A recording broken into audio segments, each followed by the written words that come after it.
tuning in to the online broadcast network, AFTERBUZZ TV.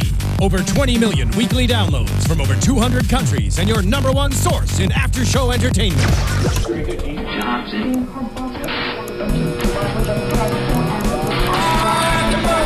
AFTERBUZZ TV, the destination for TV superfans, producing after-shows for over 300 of your favorite TV shows, interviewing celebrities and showrunners, and bringing you behind-the-scenes exclusives. All thanks to E! Entertainment's Maria Menounos, producer Kevin Undergaro, and internet leader Akamai. Now, let the buzz begin!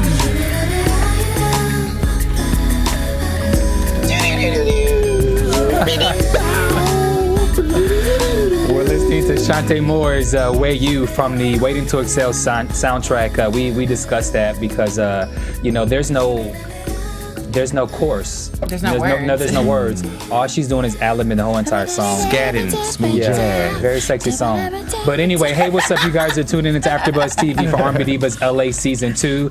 The episode is 8 and it's titled A Pain in the Neck. I'm your host, Bamm Ericsen, and please introduce yourself. Panel. What's up? You know me, the extra R&B diva, Megan Thomas.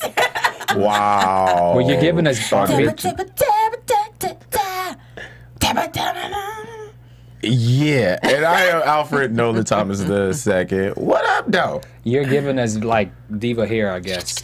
I'm channeling With my this inner leopard. Leela.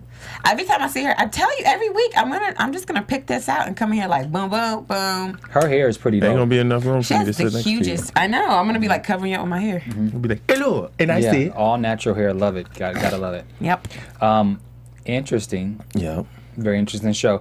No drama as far as the cat fight in between the divas. It was just a show where we all got to See stuff happen. So let's go into Claudette. So it opens up with Michel'le, Little Mo, Claudette, I guess having brunch or something, and they were talking about, you know, what's everyone's been doing, which I really like because everyone's been in the studio, everyone's been recording. We hadn't seen Claudette, but we had hoped to see something transpire through the season. So we see her, and she's talking about she's never been a solo artist, but now she's working on becoming a solo artist. What are your thoughts?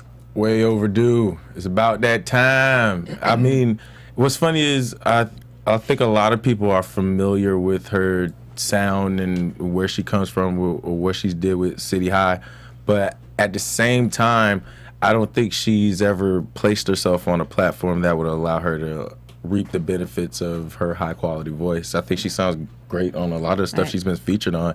So, I mean, you only getting older, and she still looks so great and good. She got them kids and responsibilities. It's like the right time to hit out something. And I hope But I'll disagree in the point. I don't think people know her sound, because even when she was talking about like we're trying to reinvent my sound and we don't, she's like we don't know if we want to go the pop route or the hip hop route. And I thought about it and I was like, that's right, because she has this great voice, but honestly, I don't know what kind of music she would be singing right now. Yeah. And you know, of course, we see that she's got some insecurities about that, and that's like, you know, that's real to see that she's like, yo, this is my job. Like, I have kids to provide for.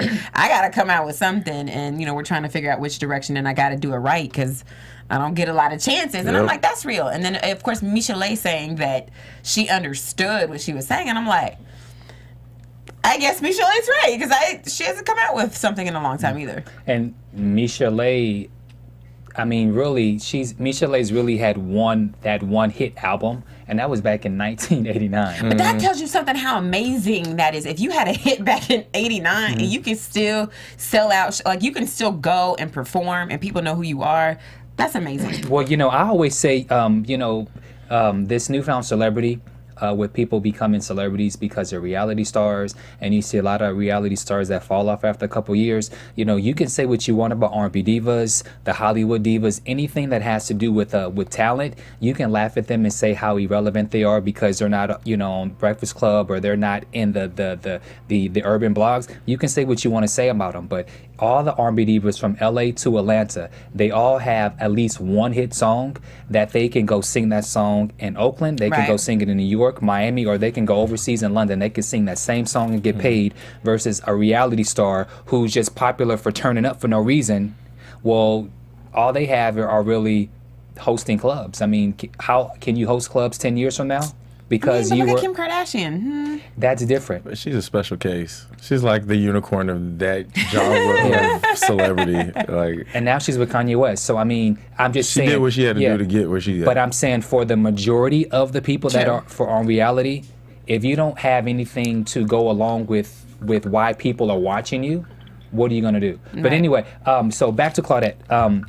Claudette also said that she wonders if she's capable of being a solo artist because she's a parent. And I guess, you know, because she's a parent and she has to think about what it is that she wants to sing and so forth. So I can definitely see her point. Lil Mo also brought up a point that sometimes it's easier to come back out when you may have had hits, but you've been gone for so long, because how are people going to receive you? So right. But I think with them and where they are in their careers, the fact that they've set some foundations that they can pull from and the relationships they have from when they first started, I think that is something that is priceless as far as having an opportunity, but having somewhat of your feet already wet. And I think that should play for her advantage in Claudette's case. Because, I mean, like I said, she still looks great and amazing. She still can sing amazing and great. And I think with the right team, and as this Nisha Lee situation, the right team matters. I have to disagree, because she can sing and she does look good. But the reality is, it's a lot of people like that. It's a lot of people like that, and you almost literally have to get naked now for a female artist. She was a little naked, but it was like tasteful naked. Yeah. It was like a really good. That's the type of naked you gotta be. Joint. So what do you guys think about? So she was in the studio. Oh, go ahead. Right. No, I was gonna say that. She's in the studio and she has two songs. I just want to say this about what's his name, Wonder, the producer. He was like turned up to the max, like every song. But they were sounding good. I agree with you, but it was a little much for me. I was just like, you know, get with it. He was just going. Listen, like if you walk past him, you was gonna get hit in the face because he was going so hard. He had about 70 seconds of camera time. He made it last. He made it last. So he obviously did his job to turn up so that we can discuss him. I'll say this. Have you guys heard Claudette's song that's out on the radio right now? I can't think of the name. I didn't know there was a song on the radio. There is a song. She has a song out on the radio. That song, along with these two, I don't think either one that he played on the show was the song that she has out, her single now. I'll say this about the songs. I like the songs, but I don't like them for her to be coming out with.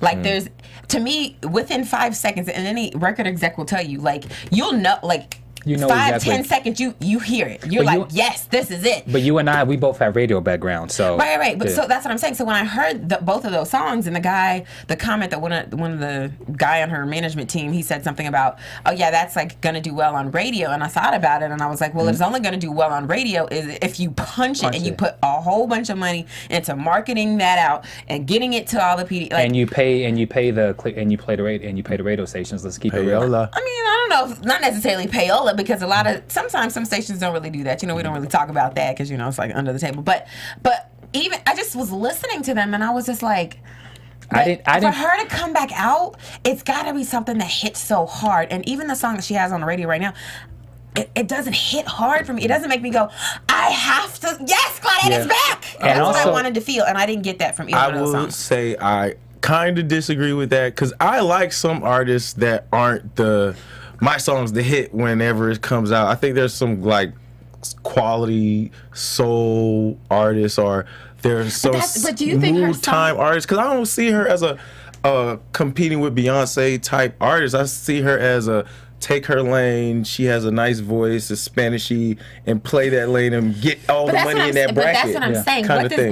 Who is she competing? Because you have to know who your competitors are. You have to. Yeah, you always have to. So who is her competitor? If it's not Beyonce, which is the pop route, then who is it? And see, you also is it the Leela James of the world? No, is it the Chrisette Michelle's? And you also closer to Chrisette. And you also have to remember there's the hip hop, and there's really the hip hop stations, the hip hop pop.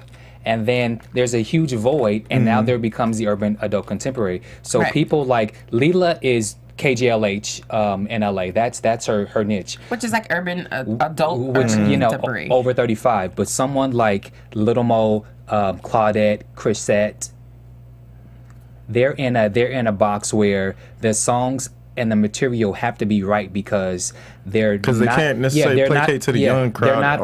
They're not old enough to do that whole adult contemporary. But I mean, Leela can, yeah. No, Leela, but I'm saying Mo, Claudette, and Chrisette. Oh yeah. Yeah. So, but the song, but that's what I'm saying. The song that Claudette comes out with that she does a video to, I didn't. It's too slow for radio play. Number one. Agree. I thought the first song would have been a better choice. That's what I thought too. I was like, okay, I just knew they were gonna pick the first song, and they went with the slow one, which I like both of the songs. But I was just like, for her to be coming out, she has not been out for 10 years. She needs to come out with a banger, even if it's not a fast song. It's got to be a banger. And when you hear it, it's got to stir your soul. Yeah. This is her coming out party, yeah. So it has to be something that moves you. And when I heard it, I was like, it's a nice song, but this is a song to me that would be on the album. Not the song that you put out on the radio. Yeah, I agree with that. The first single is always important. But so moving forward, so she does a video, and she killed that white outfit. Yes, she did. She had me wanting to wear that white outfit, but I'm gonna need to buy her breast as well. Whoa. This show, take a moment. This show has a lovely quality of women's figure, and I appreciate that. I don't know how many men watch this, but they are missing out on the loveliness that pops up. Sometimes they be having these little cuts on the joints, and you just be like, and I have to say, in your face though. Even Leela, when she does she does her little interlude when she's singing, I'm like, oh my God, what is going on? Leela is very busty. I don't think any kids could watch this show without. To the point where I almost thought Leela was chunkier because she has larger breasts. She's really not a big. She's not that big of a girl. Yeah, she's just tiny. very busty, so it makes her look like that. Baby. Well, speaking of Leela, now let's go to Leela. So Leela, tour manager, has bailed on her, and so now she has this new lady by the name of Dina, who she's trying out on a trial basis. Thought that was a fair opportunity. She has a show coming up in LA at home in Beverly Hills, and so Leela lost me on a couple of things as far as her expectations of a tour manager. Can I speak, or you guys want to go first? Go ahead. She says that the tour manager has to be pretty much everything. You have to be the nanny, security. You have to wear all these hats. First of all, hold on. Leela has kids. That's the point. So hold on, she has kids. But Leela doesn't talk about her personal business. But does she have kids though? I don't know. Did you ain't go look on her Instagram or her Twitter? No, she doesn't. She's very private. But do you think she has? I feel like she mentioned private. Before when she was talking. I felt like she was talking a little more or something, and she said something like she doesn't have kids. I feel like she's hinted at the fact that she may have kids, but she's never said on the show if she's had kids. We don't. Leela's backstory is non-existent. Right. She came out of nowhere. She has no history. She's just here.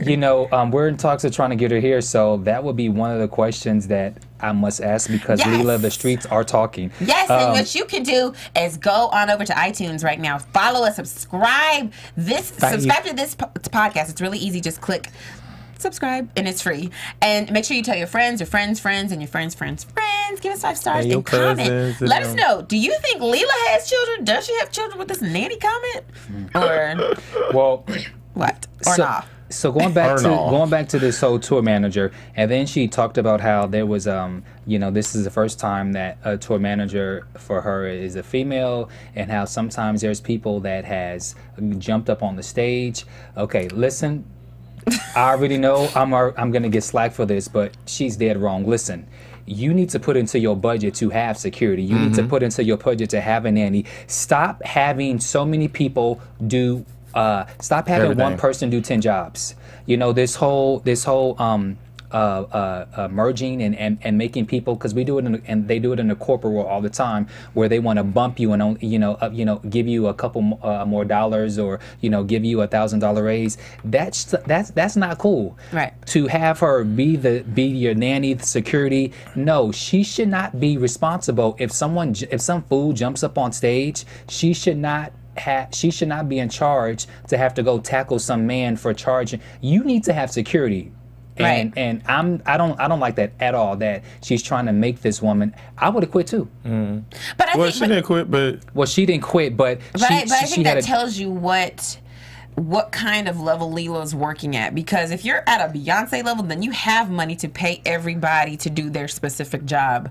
If you're at Lila's level, which I didn't really know what her level is, but if she's talking about, I need the tour manager to do everything, including not just tour stuff, but everything, then that tells you that she doesn't have it in the budget, or she can't command as much at this point. That's what it told me, and that's when I went, oh, okay, well, I see what she's working with. I totally understand that, but so because you can't afford all of these things, you're gonna make one person do everything. Yeah, that's how it goes. But then that's how shit doesn't. That's how shit falls apart. Right, I agree with you. But you get what you pay for. Right, you get what you pay for. Now, why can't the venue provide security? You want me to perform? I'm trying to think. Have I ever seen security? I don't know. You don't have any cousins out in the hood or somewhere that you can put on the suit? She gotta pay them. That's the whole point. Do what you gotta do. I'll say this. For me, where she dropped the ball was if she knew that she was going to put someone new into a situation where they're going to have that much responsibility, then she should have all that stuff properly prepared to make it easy for her to take on all those different jobs within the job. I just felt like it was like a warning, and then, okay, I'm going to throw you against the wolves, and you just see how you do. But I think that's how it should be, because there's so many people want to be in the entertainment world, and they don't understand, like, you gotta work. This ain't Diddy. No, that's what I'm saying. No, here's what I'm saying. Like, I agree with you. This is not Diddy. We're not walking to Junior's to get a cheesecake. But the whole point is, if you're not willing to do that, you don't need to do this anyway. Because this industry is very. It's very cutthroat. It's not forgiving. It's not made for the weak. If you're going to sit here and cry about all the stuff that you have to do, don't do it. Leave. No, I understand that. But what I'm saying, as far as a tour manager, a tour manager shouldn't be security, a nanny, this. Paying your bills. The tour manager needs to handle the tour, the business, all those things, making sure the sound check, all the if a tour manager is supposed to be there to make sure the venue and all this other things, then she doesn't have time to go be your damn nanny. She didn't have time to be security. If this is the thing, if someone tells you up front at the interview, this is what I require of you, whether you agree with it or not. If they tell you up front and you don't like that, then you have the option to leave. So if she knew what she was getting into, Dina knew what her responsibilities were, whether they were fair or not. I'm sure she got told how much she was going to get paid, and Lila clearly stated, "I'm gonna need you to be Superwoman, basically. I need you to hit men if they come on the stage. I need you to watch my kids, whatever." But my whole point is, she told her up front, and if she found that was a problem, then she should have said something, and she should have just left. Agree with that. In regards to if you were given the information and you decided to, I get that. I'm just saying, looking on the inside, just looking in, I think that is irresponsible for Lila to demand something like that, because that's what happens when you get to the venue. There's no sound, the symbol, that you pay for what you get for, is what I'm saying. Now, but hold on, but then in this instance, it wasn't because the girl had too much to do. Clearly, it had something that had nothing to do with the job and the task at hand. She had family issues, so it wasn't like. So I'm not gonna sit here and even fault Lila, because Lila told the girl what she was getting into, but she clearly, obviously, didn't mesh up with her own personal life. So I'm not. I don't know. I don't think Lila should apologize for having one person do 50 things. You tell people up front, and if they have it in them to be Superman or Superwoman, to do everything you need them to do for the amount of pay you give them, I don't see a problem with it. Well, honestly speaking, I honestly think that whole little tour manager, I think that was for camera, to be honest. I don't know, maybe that's a friend or someone worked for that. I believe it was for camera, but let's go forward. So now they're at the venue at home in Beverly Hills, and there's issues with sound. Understandably, there's issues with sound. Some of her instruments are not there, and so Lila is feeling a certain way. Now this is where I'm going to blame the other R&B divas, because they've all returning divas have been to that venue. Sound is always terrible there. They should have told her, beware, the sound's terrible. See if you can get another venue. That could have been an Sound option. is have you been there? No, I haven't. Sound is always terrible. I'm just saying. So Beverly Hills. And then they would, and then But anyway, what you guys think about the show? Amazing. I didn't know she had that kind of swag. I was like, who is that on stage? It was so in your face. She did push-ups, cuz. Right. With that. She's doing it for real push-ups. Crushing them old, big old things. Just, I was like, I didn't expect that kind of intensity. And I appreciated that. I wish I was there. It made me feel like if I ever hear about her performing, I would go out my way to go see that kind of act. It was, oh my God. Were you there? Because she was yelling at him. It was so good. I mean, it was like, she's a mix, you know, she has that old school soulful voice, but then she's a squaller, and you know I'm Baptist, so I love me a good I love me a good squaller who can holler and belt. So a mix of that with her style of voice. Right.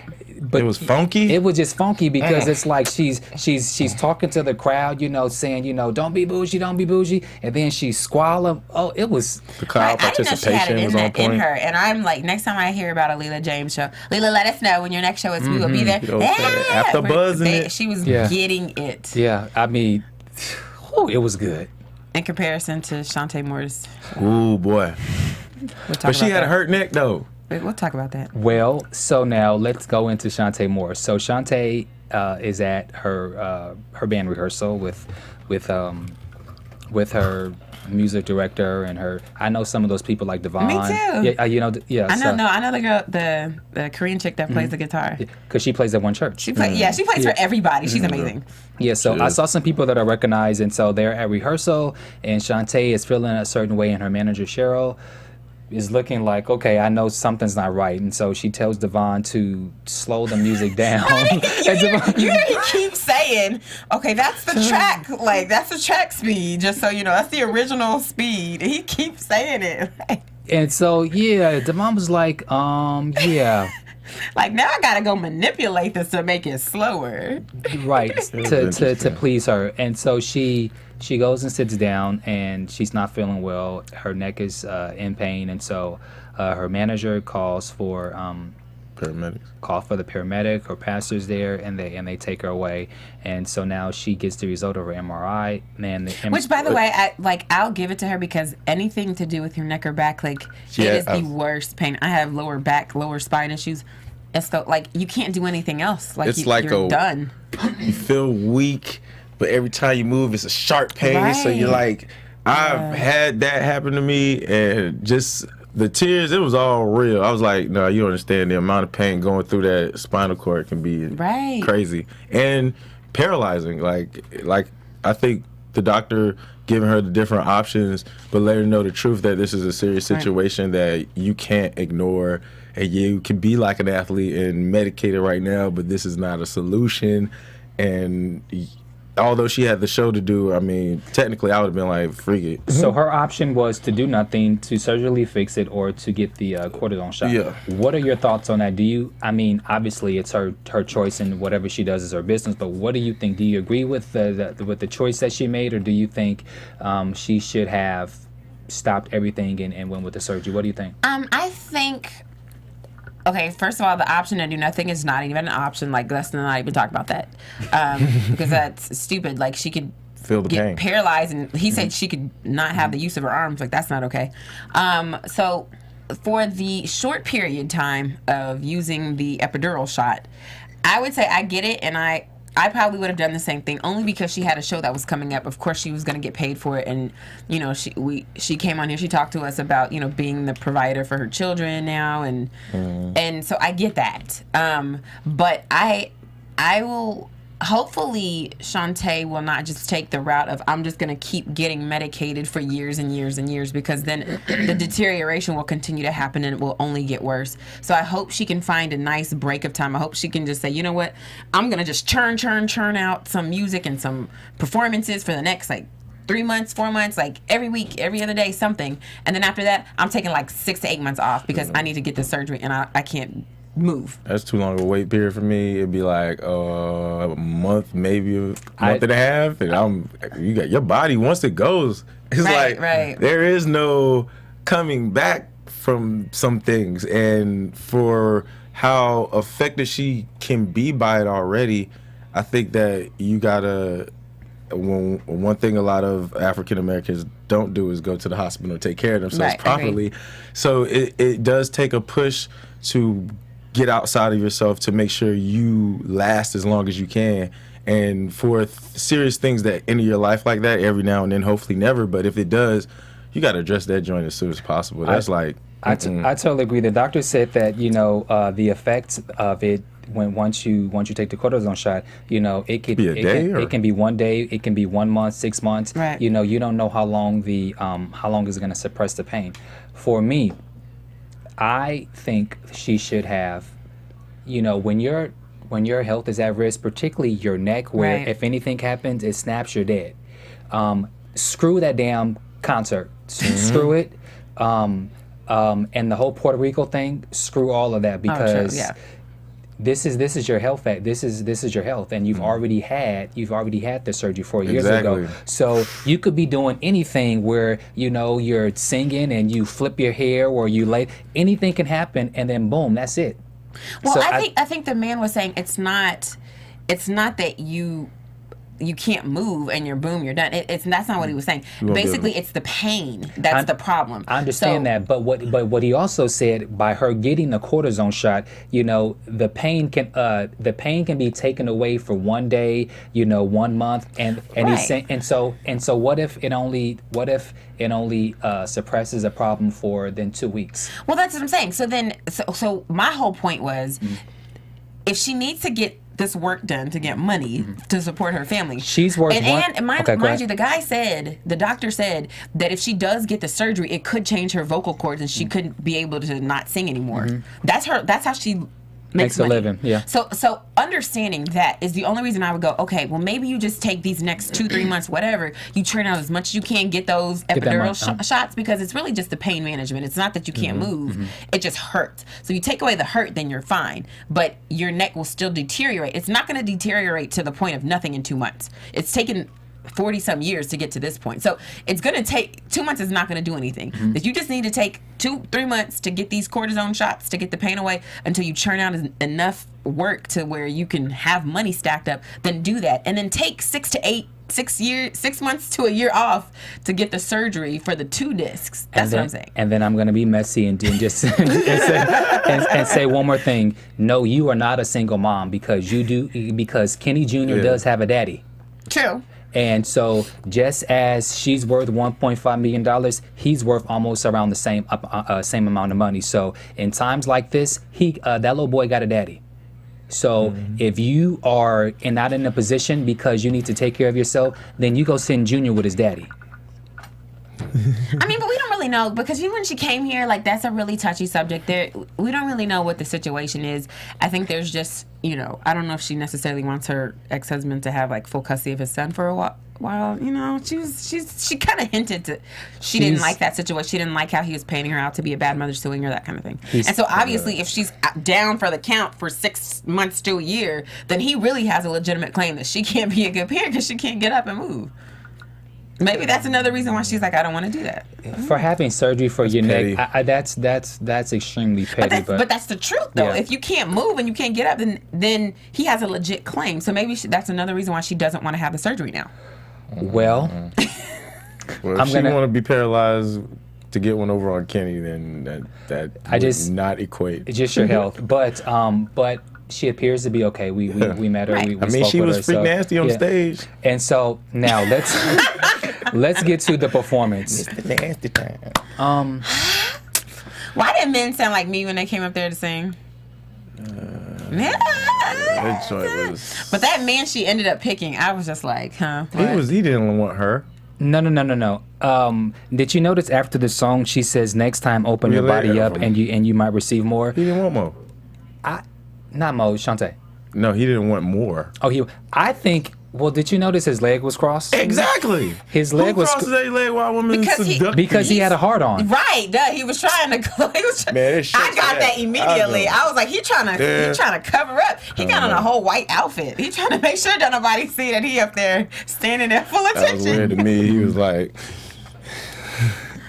I mean, because Chante is cute. She's beautiful. I'm sure you got this woman whispering, singing in your ear. Of course. What man wouldn't be like, let me cover my man parts? I don't think their first decision is cross their leg though. But I get it. If I will make that topic. Yeah. I'm just saying.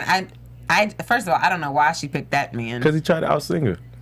He was horrible. There had to be somebody in the crowd that could sing a little better. Sad. But I think again I'm sure there was one person that probably sounded very well, but for the sake of camera for TV, they probably picked. She probably called on maybe 5 people, and there was probably 3 of them who sound a mess, and so of course they used them. That was awkward. It was intro. Yeah. I'm with Chrisette. I felt weird. I didn't like watching it. I was with Michelle Lee. That was like an old school version of that. It was very like. And I think I've seen it done before tastefully, where I was just like, oh my gosh, get it. But I wasn't like, oh, get it. I really was like, yeah, I feel uncomfortable, because the man up there looked uncomfortable with his white outfit trying to cover his heart on. And then she just was, it just wasn't. I don't know. It just wasn't. That's a bad match. It was a bad match. It didn't feel well polished. Like if it was an idea, I don't think she executed it right, because it came off very like. Was it her, or was it? Or was it the fact that she maybe was still feeling something? So there was an awkwardness and just. She was a little high off of the epidural. There was too much going on. Were you excited to see this, Bamm? I was just watching like what's going on, and then you everybody was. And then you see the background. You saw one of the background singers, and they're all just kind of just sitting like, okay. Right. So I don't have an opinion, honestly. Why? I wish she would have sung a different song. I wish she would have wore something different. I just whatever. So let's go to the birthday part. I don't have anything to say. Okay, so the rest of the ladies go to Claudette's house and they start preparing for for Chante's birthday. So they're blowing balloons and they're gossiping or whatever. And then so once the party comes, Chante's manager then adds to the party martini mix, donut bar, and a donut bar. The donuts look good. They look really good. And I don't even like that crap. And so Chante comes with Roy, Cheryl comes with her husband, and then the pastor came with her husband. And Chante seemed turned up and tipsy before she even got. Oh, you already know she had that flask. Yeah. But when you got hardcore medication going on and alcohol, your whole life changes. You know what I'm saying? Like, because she's on some Vicodin and Percocet something. Yeah, to just help with finished the show and all that. Yeah, she turned up for what? And listen, it's her birthday. Right. Do what the hell you want to do. It's your birthday. And she clearly did that. Yeah.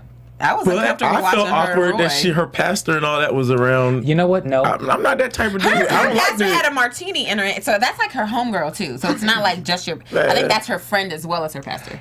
Probably more her friend than her pastor. If you watch the Preachers of L.A., they're trying to dispel this whole thing about how these ministers and preachers are just so upright and standing, and then they're just hallelujah all the time. They're real people. I mean, pastors drink. They one of my pastors out in San Francisco, he tells the congregation he loves to go to jazz bar because he loves to listen to music, and he has a cocktail. He's honest. It's so what? Right. She had a drink. Right. No, it's not just having a drink.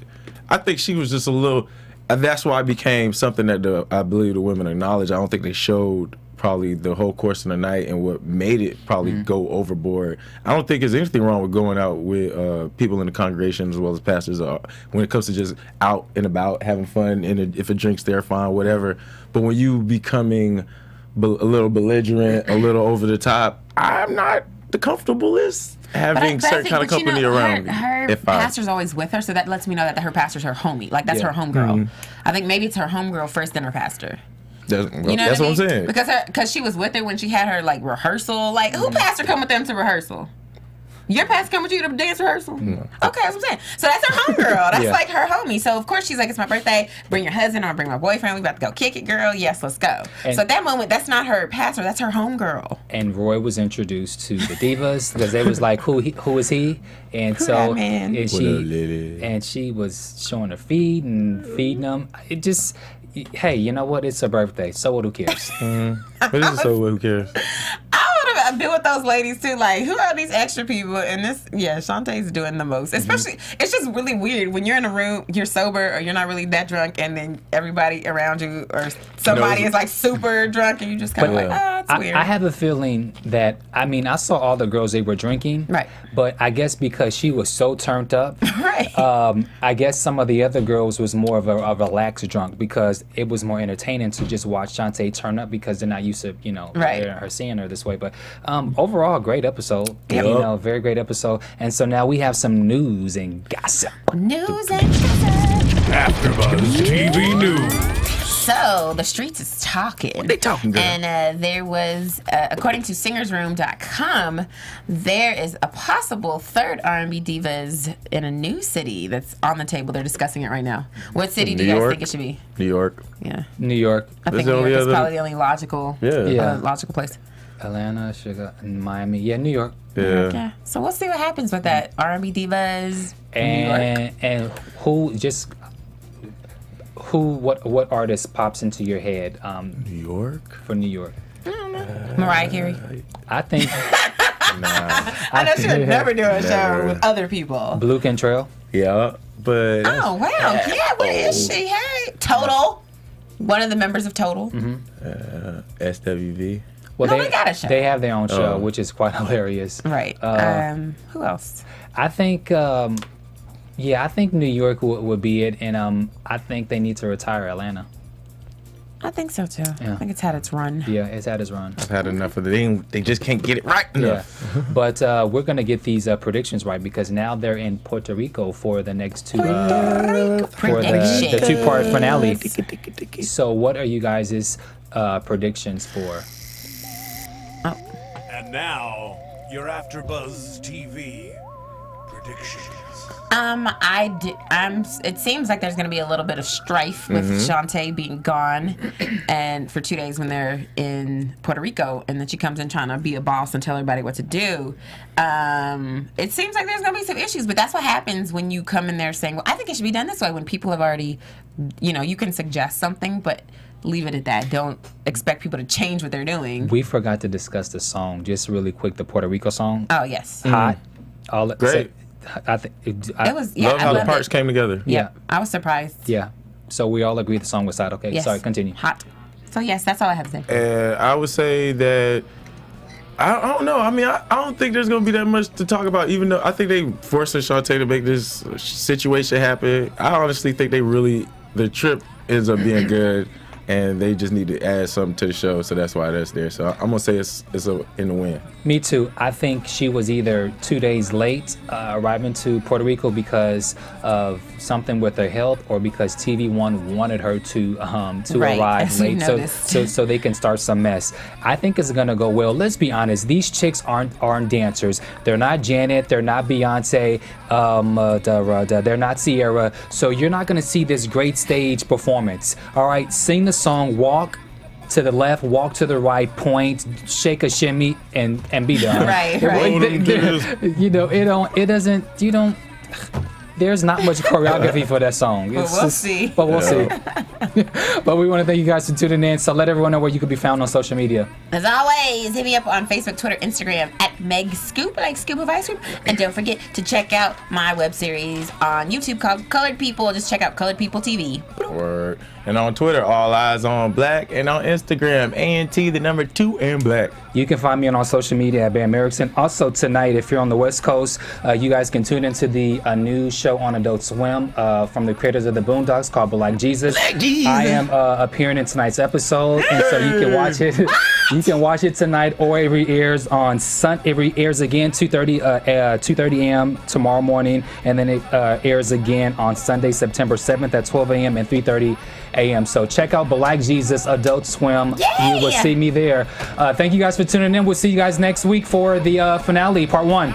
From executive producers Maria Menounos, Kevin Undergaro, Phil Svitek, and the entire AfterBuzz TV staff, we would like to thank you for listening to the AfterBuzz TV network. To watch or listen to other after shows and post comments or questions, be sure to visit AfterBuzzTV.com. I'm Sir Richard Wentworth, and this has been a presentation of AfterBuzz TV. Buzz you later. The views expressed herein are those of the hosts only and do not necessarily reflect the views of AfterBuzz TV or its owners or principals.